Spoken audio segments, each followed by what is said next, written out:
Zdravím vás, vítam vás u nového videa a dnes si ukážeme bota Ticketula. Pomocou tohto bota si viete nastaviť tikety na vašom serveri, kde vám ľudia môžu posielať nejaké ich problémy a vy ich môžete s nimi súkromne vyriešiť. A nemusíte to riešiť cez súkromné správy, ale cez tie tikety na serveri. Je to veľmi užitočné a určite odporúčam na váš server. Dobre, aby sme mohli začať, tak najprv si na svoj server budete musieť pozvať toho Ticketula. Takže pôjdete na stránku ticketool.xyz, prihlásite sa, vpravo hore stlačíte na tlačítko login a autorizujete sa. Ako náhle ste sa autorizovali, tak si kliknete na tlačítko tu bot invite a pozvete si bota na server. Vyberete si na server, aký chcete, v mojom prípade to je server užívateľa Basic, dáte pokračovať a autorizujete bota na server. Ako náhle sa vám bot autorizoval, pôjdete na stránku Ticketool a kliknete si na svoj profil, Manage Servers a tu vám vybehne váš server. Ak vám tu server nevybehol, tak sa musíte odhlásiť, dáte logout a zase sa prihlásite a už by vám tu mohol nabehnúť. Ako náhle vidíte svoj server, kliknite na pravidel alebo Manage svoj server a dostanete sa na takýto panel. Tak, čo vám sa tu môže ako najprv také niečo také zdať pekné, tak je tento panel, bot permission info. To by som proste neriešil, tu máte nejaké tie základné informácie a koľko tiketov máte otvorených na serveri. Ja to viac menej nevyužívam, to vidíte na serveri, koľko ich máte otvorených. Dobre, ak sa dostaneme nižšie do server configov, tak vidíte tu nejaké základné nastavenia. Napríklad, ak chcete a nechcete používať dolar, tak si môžete prenastaviť prefix toho bota. Ja by som to nechal na dolar, keďže to veľa botov nepoužíva a na Ticketool som si už tak zvykol. Je to na vás, môžete si tu dať vykričník, môžete si tu dať otáznik, šipku napríklad, čo chcete, ale ja si tam nechám dolar. Dashboard, roles. To sú role, ktorým chcete dať prístup na dashboard. V našom prípade to je tá rola, ktorá nemá administratívne práva na serveri, ale stále môže pristúpiť na Ticketool. Takže ak by ste napríklad administratorovi nechceli dávať admin práva, ale chcete mu dať prístup na Ticketool stránku, tak tu iba kliknete a vyberete si role, ktoré tu chcete. Takže napríklad mám prípade administrátor a majiteľ. Napríklad. Blacklisted roles sú role, ktoré nebudú mať žiadne povolenie k tomu, aby mohli používať príkazy alebo reakcie. Ako náhle bot odošle reakciu, tak ten človek na ňu nemôže zareagovať, nemôže proste s tým botom interagovať vôbec nejak. Takže napríklad chceme tu dať xperolu 1, v vašom prípade to môže byť napríklad muted alebo neviem, hocikoho, koho chcete. Global ticket limit, koľko môžete mať maximálne tiketov na celom serveri, to si môžete nastaviť, ja to nechám nastavené ako to je, na tých 100. Dostávame sa na command configs, takže nižšie. A toto je taká celkom dosť dôležitá časť, nie najdôležitejšia, ale je to dôležité nastaviť. Takže, aby som vám vysvetlil, čo znamenajú tieto všetky tu príkazy, tak reopen alebo open znamená, ak je ticket zatvorený už, to znamená, že už ste ho uzavreli, už ste ho vyriešili, ale ten človek má ešte nejaký problém, že vám napísal, že hej, chcem ho ešte vyriešiť, tak napíšete ten open a ticket sa znova otvorí pre toho človeka aj pre vás a zase s ním ho môžete riešiť. Čo sa týka nastavení tohto, tak by som to nechal zapnuté a toto by som povolil iba support team. K tomu sa dostaneme neskôr. Čo sa týka close, tiež to isté by som to nechal iba pre support. To znamená, že ticket môžu zatvoriť iba členi moderátorského lomeno helper teamu. Pomocou príkazu delete sa ticket odstráni do 5 sekúnd. Odporúčam toto nastaviť pre support team only. Viete si to nastaviť, keď tak tu. Pomocou príkazu rename si vieme daný ticket premenovať ako chceme. Dokáže to pomôcť pri organizácii ticketov. Taktiež to odporúčam nastaviť pre support team only. Čo sa týka transkriptu, tak jedná sa o príkaz, pomocou ktorého si vieme daný ticket uložiť. Ukladá sa nám do logovacej runky, ktorú si neskôr nastavíme. Čo sa týka príkazu add, tak ak chceme niekoho pridať do tiketu, kto tam nemôže vidieť, je to užitočný príkaz pri riešení skupinových problémov ľudí, kedy si tie dané osoby nemusia vytvárať 5 tiketov, ale stačí napríklad keď iba jeden, kde ich všetkých pridáte do toho jedného tiketu. Pomocou príkazu remove, tak pomocou toho príkazu viete tie dané osoby z tiketu odstrániť. A tým pádom tam už nebudú mať prístup. Ako náhle sa dostaneme ďalej do panelu, teraz je tá najdôležitejšia časť, teraz ideme stavať náš naše tikety, ako to všetko bude fungovať. Takže, čo najprv potrebujete je kliknúť na Create panel. Pomenujete si ho, takže v mojom prípade napríklad tikety a vyberete si role, takže to sú tie naše support team roles. Toto som myslel, to čo vtedy, ten support. Takže v našom prípade to bude majiteľ, administrátor a moderátor. Pre vás to môže byť napríklad helper, alebo ešte proste niekto. Ale v mojom prípade to je takto. Proste tie role, ktoré robia nejaký ten poriadok na vašom serveri. Dobre, ako sa dostaneme ďalej, tak vyberiete si channel, do ktorého chcete, aby sa vaše tikety aby ten panel sa mal kde poslať. Takže v mojom prípade, ja ho napríklad ešte vytvorený nemám, čo som urobil celkom chybu. Takže zajdem si na server a vytvorím si napríklad novú kategóriu, sa bude volať, že tikety. Vytvorím kategóriu, dám si ho napríklad tu vyššie, vytvorím si nový kanál, bude pomenované, že tikety. Vytvorím kanál a nastavím si do neho, aby tam nemohli ľudia písať. To je dosť dôležité, že by tam ľudia nemohli písať a pridávať reakcie. Toto sú veľmi dva dôležité veci. Toto nesmiete zabudnúť. Odosielať správy a pridať reakcie. Zakázať im to. Veľmi dôležité. Tak. Budete musieť reštartovať stránku, v mojom prípade. Keď ste to teraz urobili, vytvoríte si znova panel, zase tu vypíšete tikety, majiteľ, administrátor, moderátor. Ak vám to tu vybehne, takže tikety. Ten kanál.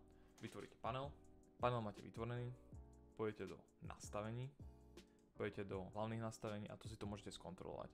Additional roles, to sú nejaké tie role, ktoré chcete ešte do toho pridať, ktoré nie sú support, ale môžu tam vidieť. Dobre, ticket limit, koľko môže mať jeden používateľ najviac tiketov. Ja to väčšinou dám na 2, keby náhodou proste nevie čo robí, tak dám mu 2 tikety, že napríklad v jednom rieši jeden problém, v druhom rieši 2, ale nie už proste viac ako 2, pretože potom už môžete tikety iba zbytočne spamovať. Nesmiete zabudnúť hlavne to saveovať. Two-step close a two-step ticket je viac menej iba o tom, že keď niekto ho bude chcieť zatvoriť, tak bude musieť dvakrát kliknúť proste na potvrdenie. To znamená, že raz klikne, že ho chce zavrieť a tam sa ho opýta, vážne chcete zavrieť ticket, tak klikne na ešte raz, že áno, chce zavrieť ticket, tak ho zavre. Ideme ďalej, category options. Toto je veľmi individuálne, ak chcete. To znamená, do akej kategórie chcete, aby sa vaše tikety otvárali a zatvárali. Môžete si to nastaviť napríklad na kategóriu otvorené tikety a tu na zatvorené tikety napríklad. To už je na vás. Ale ja si to v tomto prípade dám iba napríklad do kategórie tikety a tikety. Nech mi to proste tam nelieta hocikde. To znamená, že ako náhle vytvorím tiket, tak sa to dá do tejto kategórie. Tu takto, takže sem pod tikety sa to vytvorí. A budete to mať tak krásne zoradené a nebude vám to dávať tu všade proste, kde sa tomu len chce. Permission options. Toto by som tu veľmi neriešil, toto by som nechal tak. Viac menej o čo iba ide je nastavovanie permisí tým daným proste tým supportom, keď otvorí typek ten ticket, čo môže, čo nemôže, nechal by som to ako to je, reálne. Možno by som ešte pridal, že môže pridať files napríklad a môže dať linky napríklad, ale inak by som to proste nechával tak ako to je. Dostávame sa ďalej celkom tej dosť zaujímavej časti a to je logovanie tiketov. Myslím si, že toto je jedna z tých dôležitejších častí, pretože budete mať prehľad o tom, čo sa s vašimi tiketmi deje. Ja väčšinou rozklikám všetko. Vytvorí sa tiket, keď je premenovaný, zatvorený, vymazaný, zas otvorený, ako zas proste sa otvorí a transkript. Jednoducho transkript je o tom, že tiket, ktorý si uložíte, si ho môžete hocikedy pozrieť. Napríklad uložíte si ho, to je ten transkript, a o pol roka si ho pozriete napríklad, že ten človek ma zase povedal, a to som v tikete nepovedal, a vy vyťahnete ten tiket napríklad a môžete to použiť proti nemu napríklad. Takže v mojom prípade si to dám do logovacieho channelu.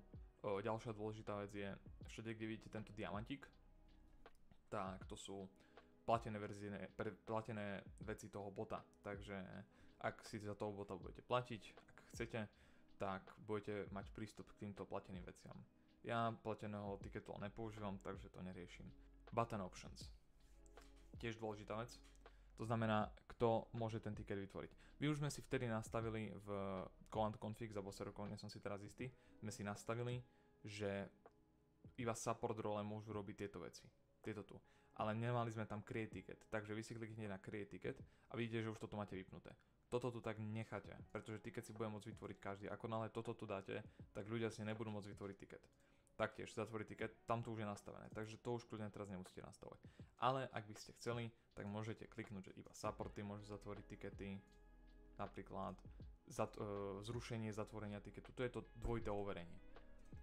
pre otvorenie tiketu. A viete čo, je to lepšie si dať, nech máte istotu, že v tom není bordel. Takže vyklikajte si to tu, vymazanie tiketu. Dobre, ako náhle to máte vyklikané a nastavené, tak sa môžeme posunúť ďalej. Ideme na Ticket Options, Ticket Message, viac menej správa, ktorá sa pošle človekovi, ktorý si otvoril tiket. Taktiež, ak budete chcieť, aby ten človek dostal ping, alebo nie že ten človek, aby ste chceli, že by moderátori vedeli, že aha, prišiel nový tiket, tak je veľmi dôležité si uvedomiť, ako boti fungujú a ako pingovanie botov funguje. To znamená, že vy chcete prísť do nastavení, ísť do roly a nastaviť tiketulovi možnosť, chcete nájsť toto tu. Zmiňovať everyone here a všechny role. Toto si o ňom chcete povoliť a hneď vám vysvetlím prečo. Pozerajte. Keď si niekto vytvorí tiket, ukážem vám to potom neskôr. Ako náhle si niekto vytvorí tiket, tak jemu sa pošle, že user, napríklad, že vitaj a meno toho človeka. A chcete tu pingnúť dané role, napríklad helpera, moderátora a podobne. Ale nejde vám to, pretože proste nejde. Tak vám to vysvetlím teraz, ako to funguje. Jednoducho prídete sem a napríklad chcete pingnúť administratora, dáte si kopírovať ID. Ako náhle tu kopírovať ID nemáte, tak musíte ísť do užívateľských nastavení, prídete sem, dáte pokročile a zapnúť si vývojársky režim. Toto si zapnete. A potom už budete môcť kopírovať IDčka, napríklad channelov, roly a podobne. Ale my si skopírujeme rolu, IDčko tej role, prídeme sem a píšete za mnou. Ctrl Alt, šipka napríklad, dáte si zavináč, Ctrl C, ID a ďalšia šipka. A takto viete pingnúť rolu. Taktiež, toto si tu viete preložiť, takže napríklad nechcete toto po anglicky, tak napíšete si, že moderátorský tím tu bude onedlho a bude sa vám venovať. Dobre, ako náhle toto máte preložené, ako chcete, tak kliknite na Save a môžeme ísť ďalej. Tak, Close Ask Message, napríklad toto si tiež iba preložíte. Viac menej táto správa sa zobrazí iba vtedy, ak človek chce proste uzavrieť tiket, tak sa o toho opýta ešte raz, že ste si istí, že chcete uzavrieť tiket. Áno, som si istý, savenem to, chcem ho uzavrieť. Tak, nezabúdajte hlavne klikať na Save. Tak, ideme ďalej. Panel Options, Panel Message, viac menej správa, ktorá sa bude zobrazovať na tiketoch, na tom paneli. Takže tu create ticket, react with toto tu. A vy si to chcete napríklad preložiť napríklad, že ak si chcete vytvoriť tiket, kliknite na a tu bude tu napríklad tá bodka na konci, nech to má nejaký ten šarm. Tak, dáte si uložiť, zavriete a môžete ísť ďalej, napríklad moderátorské options. Toto by som tu veľmi neriešil, tu ani nemáte veľmi čo nastaviť popravde, takže ideme iba ďalej. Automation options tiež nič, command style tiež tu veľmi toho nenaponastavujete. Claiming options, tu už veľa toho není, viac menej tu už sme skončili. Ak nemáte tú prémiovú verziu, kliknite na uzatvoriť a teraz veľmi dôležité je sa vrátiť naspäť na svoj server, kde ste, a v rúmke tikety ísť do upraviť, povolení a pridať nové proste tie práva pre tiketu a dáte mu, že by to mohol vidieť, odosielať správy, vkladať odkazy, priložiť súbory a pridávať reakcie. To všetko mu to povolíte v tej rúmke, kde chcete, aby bol ten panel. A teraz prídete naspäť na stránku Ticketulu, prídete dole, nájdete si tú, teraz kde ste nastavili tie práva, tú rúmku, kliknete na tikety a kliknete na Send. Tým sa odošle ten panel a vyzerá to nejako takto. Vidíte, my sme si toto preložili, takže ak si chcete vytvoriť tiket, kliknete na túto schránku. Takže vytvoríme si tiket, klikneme sem, bum, máte tiket. A vidíte, že to funguje, Vitaj Basic a pinglo to aj tú rolu, ktorú ste si nastavili. No a to sú tikety. Viac menej teraz, keď to budete chcieť zatvoriť, kliknete iba na Close a tu sa opýta, ste si istí, že chcete uzavrieť tiket? Áno, chcem, som si istý. No a tu dostanete možnosti Transcript, Open a Delete. Ten transkript sa vám ten tiket uloží, no vidíte, teraz ma to upozornilo, že nemá permisie do logs. Takže musíte ísť sem do logov, kliknete na upraviť kanál, povolenia, prísť sem, zase vybrať si tiketu a dať zobraziť kanál, odosielať správy, vkladať odkazy, priložiť súbory a pridávať reakcie. Tak, to máte nastavené, kliknete ešte raz transkript a bum, máte to uložené, všetko, nádhera. Chcete zase otvoriť tiket, kliknete na open a bum, máte otvorený tiket s tým človekom zas a znova. Ak sa vám to nepáči, že už to zase nechcete mať otvorené, tak zas kliknete na close, uzatvorí sa vám to a ako tam nejaké prvé zmeny, tak zase to môžete uložiť a keď už nechce sa vám otvárať ani už nechcete nič ukladať, tak kliknete na delete a do 5 sekúnd sa vám deletne tiket a je po tikete, nemusíte to riešiť už. Tiket vyriešený, bum a je preč. Takže asi tak. Všetko sa vám krásne tu loguje v logoch, vidíte, vytvoril, vymazal, uložil a keď si to budete chcieť pozrieť, tak tu iba kliknete na direct transcript, a tu sa vám ukáže ten tiket, ktorý ste mali. Dobre, tak toto je z mojej strany všetko, toto je tiketu. Ak by ste si nevedeli s niečím rady alebo chcete s niečím pomôcť, môžete navštíviť môj server BT Help, v popise máte odkaz, kde sa môžete prihlásiť.